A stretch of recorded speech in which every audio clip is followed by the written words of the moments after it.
There's a pretty one, Ulysses.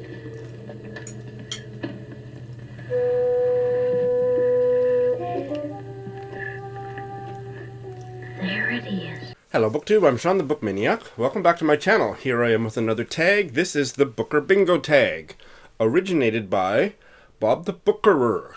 Say that 5 times fast. Bob the Bookerer. I think he's a fairly new booktuber. New to me, I haven't actually checked how many subscribers he had, but he certainly merits your attention. Check out his channel. He is obsessed with the Booker. And this is the Booker Bingo tag, but you don't have to talk about the Booker at all or know anything about the Booker to do the tag. Those of you that follow along on my channel, I made a silly promise that if Shuggy Bane won the Booker last year, which it did, I would read the Booker long list this year, which I will. Otherwise, I'm not a big book prize groupie like Bob the Booker or Eric Carl Anderson. But I am going to be this year, so it's quite fitting that I shall be doing the Booker Bingo tag. The tag prompts are originated to commemorate or to kind of bounce off the names of Booker Prize winning authors, but your answers are not necessarily going to be, and my answers certainly aren't usually about Booker Prize winning books, okay? So it's not about the Booker, it's a tag whose prompts are inspired by the Booker. With all that out of the way, let's get started. Number 1, the Hilary Mantel, a highly praised author who you think deserves that hype. And for that, I have chosen one of my favorite writers. She happens to be a Canadian writer, Miriam Toews, and this is one of my favorite books by her. Her most recent book came out maybe 2 or 3 years ago, Women Talking. It was my book of the year 2 or 3 years ago, and I absolutely loved it, but I have also, I think I love pretty much equally her penultimate novel, All My Puny Sorrows, which I don't have a physical copy of. She has a new novel coming out later this year, and she is one of the few Canadian writers, other than Margaret Atwood, who lives in Canada, writes books, and people outside of Canada actually read, and for good reason. Believe the hype. I haven't gotten along so well with some of her earlier works, but I love these 2 books so much that I'm really excited about. She has another one coming out maybe this fall.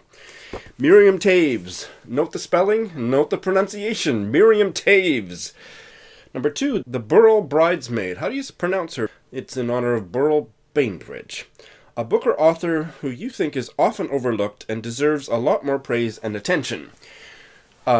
Great prompt. I had a bad experience with Burl Bainbridge. I read her novel Injury Time, which has the worst title, but that I had a severely feminist reaction to because it used rape as a comic plot device, and I have never gotten over it, and I don't know if I could ever read anything else she's ever written. I've never forgiven Burl for treating rape comedically in that novel. Anyway, my pick for this is a novel that is the only novel that this particular writer has published, sadly, and that is Stephen Florida by Gabe Habash, an American novel that came out maybe 4 years ago. Fabulous cover. And it is such a macho, dude bro lit type of story that I absolutely loved. It's about a wrestler in North Dakota, and it's first person, and he is obsessed with wrestling and being a champion, and he has a soft, gentle heart under that rough exterior, and I fell in love with him, and it's one of the most powerful portrayals of a man that I have ever read. Not enough people have read it. I think you should rush right out and give this novel a try. Stephen Florida by Gabe Habash. Number 3, The New Voice, an author who is still quite new into their career, who you think more people should discover. Well, this author's debut novel, it's on the Women's Prize list, and it just came out earlier this year, and it's a little bit controversial, but I love it, and I will be championing it ad infinitum, and that is Tori Peters' novel, Detransition Baby. Tori Peters is a trans woman. I have a full review of this book. I'm not going to say much. I think you've all heard of it. But I think it's not only an important book, and a book that opened my eyes and took me right into the heart of the trans experience, but a really beautiful and powerful work of fiction. You must try it. You must. And it matches my shirt. I chose my shirt to go with this book. Number 4, The Offshore. So that is in homage to Penelope Fitzgerald's Booker Prize winning novel, Offshore, which I loved. The Offshore, an unexpected gem of a book that took you by surprise, but that you love. So those of you that have followed my channel for years, you can kind of go to sleep now, because I talk about this is my favorite book of all time, and those of you that have been following along have heard me sing its praises to high heaven. That is Do Not Say We Have Nothing by Madeleine Tien. It won the Canadian Governor-General's Award, I believe, the year it came out, 2016, something like that. And it was made the maybe short list for certainly the long list, obviously, for the Man Booker, and the Women's Prize that year. I was shocked at how deeply I fell into this novel, because it's about classical music singers and musicians in China throughout the Chinese Revolution, the Cultural Revolution, up to and including Tiananmen Square. And I didn't think I was very interested in reading about musicians, and I didn't think I was very interested in China. And this ended up being the most powerful, the best novel I have read in my life. It is definitely a Marmite book. People either love it or hate it. I loved it. Nothing I've ever read before or since attains the power of this novel.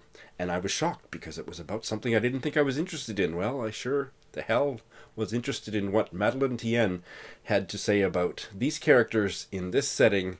If you haven't tried it, you must. You may hate it, but it might just be one of the best books you've ever read as well. Oh my God.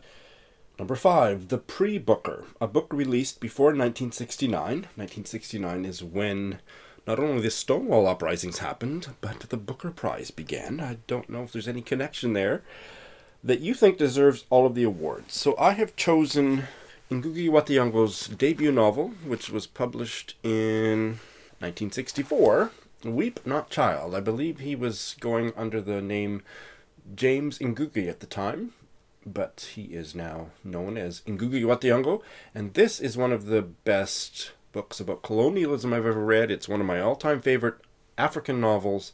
It punches above its weight, coming in at not even 100 pages. Wa Thiong'o is a Kenyan writer, and this is a story of the colonial period and anti-colonial resistance. Just so incredibly provocative and emotionally satisfying. It's hard to write a literarily satisfying novel that has a whole bunch of politics in it, and oh my God, does he do a masterful job with this one.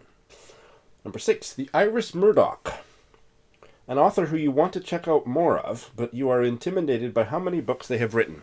So I have read 2 books by this author, but I find this writer's output incredibly intimidating, and that is Joyce Carol Oates. So I have read Blackwater. I couldn't find my paper copy of that, but here's the GIF. A novella, which I loved. And then her novel last year, I read Night, Sleep, Death, the Stars by Joyce Carol Oates, which I thought was good but not great. No, I would say it was great but not excellent. I had some trouble with it, but I enjoyed it. I am also reading a 800-page collection of her short fiction right now. And she writes so much that I was cynical about her for years and years. It was Eric Carl Anderson, of course, that kind of helped me get over my cynicism, because I thought anybody that puts out blatant levels of literary output can't be all that good. Well, in fact, when she's good, she's very good. I don't love all of her stuff, and I know other readers who really love some of her stuff and don't like others of her stuff, and she herself, there's a fabulous interview, a Zoom interview that Eric did last year with her, where she basically says, I write in so many different genres and so many different kinds of things that, you know, most people don't like everything that I put out, and that's fine. So she's a fascinating person. She's a friend of Eric Carl Anderson's. She's an entertaining, if controversial, tweeter, and My God, she's 80 now, maybe older than that, and she's still cranking them out. And I feel lost when I think about where to go next with my Joyce Carol Oates reading. Eric, help! Number 7, The International Prize, a book in translation that you think deserves love. So this has been a hobby horse that people who watch my channel for a while won't be surprised that I am going to now talk again about the Norwegian novelist of the early to mid 20th century, Cora Sandel, and her Alberta trilogy. Volume 1 is just a masterpiece, and volumes 2 and 3 were excellent as well. As a complete series, it just bowled me over. Translated from the Norwegian by Elizabeth Rokkan, one of the most beautiful translations I've ever read. The first volume, published in the 1920s, I believe, is about a 19-year-old Norwegian girl living in the north of Norway, which apparently is the uncool side of the map, with a domineering mother and a lot of family dysfunction. It's a beautiful coming-of-age story. She is a very self-suppressing, she suppresses herself so much, and that journey, maybe I related to it, I think I did, is so beautifully told. It opens with a scene of her in bed, and the room is so cold in the morning, and she's so warm under the blanket, and it's something that anybody who's human, who's ever, can relate to, that is just described in a way that it's just engraved on my psyche. Beautiful book, beautiful writer. And this is the trilogy. Alberta and Jacob, the second one, Alberta and Freedom, the third one, Alberta Alone. Just to die for. Not enough people read her. I consider it an important part of my life's work to change that. The judging panel. If you could choose another booktuber to be on a judging panel with you for any prize, who would you choose and why? That's tough, but I'm going to choose Britta Bowler because we are very close, and when we agree on a book, we agree deeply, but when we disagree on a book, we also disagree deeply. So it would be very interesting to have her in the room, and in fact, if it was just her and I know some of the books that would win, and I know some of the books where it would be a hung jury, boys and girls. But she is incredibly intelligent. It goes without saying that she's intelligent, but she has a tenacious intellect and an ability to express in a very logical, easy to understand some of her more controversial ideas that I don't agree with, and to win me over to quite a few of them. She would be an excellent literary prize judge. She might strangle me by the end of the literary judging process, but I would risk it just for the privilege. And finally, prompt number 9, the drama. What is a book that you are so passionate about you would defend it vigorously if you were judging a prize? Well, this is a little bit boring, I suppose, because it is the winner of the Booker last year, Shaggy Bane by Douglas Stewart. I feel so passionate about this that I accidentally found myself committing to reading the Booker long list in 2021. But it was my book of the year. It's a book that I can close my eyes and step back into and probably narrate scene by scene, despite having finished reading it 8 months ago or something, 10 months ago. It's just such a Sean book, such an emotionally powerful story, and I loved it. And I would argue with anyone. Britta? Ed? Anybody else? Oh, Kieran? Anybody want to fight me on this one? I'm ready. This is the Shauniest of Sean books. And that is the Booker Bingo tag.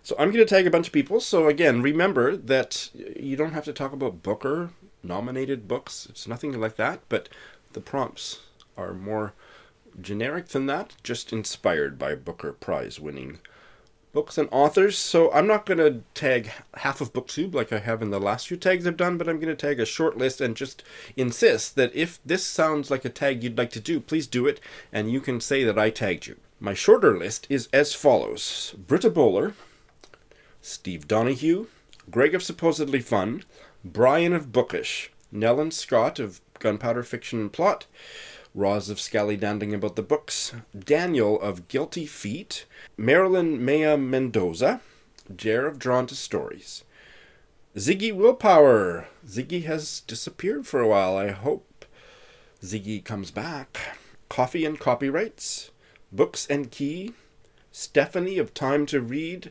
and Margaret Pinard, and you. That's it. Thanks for watching.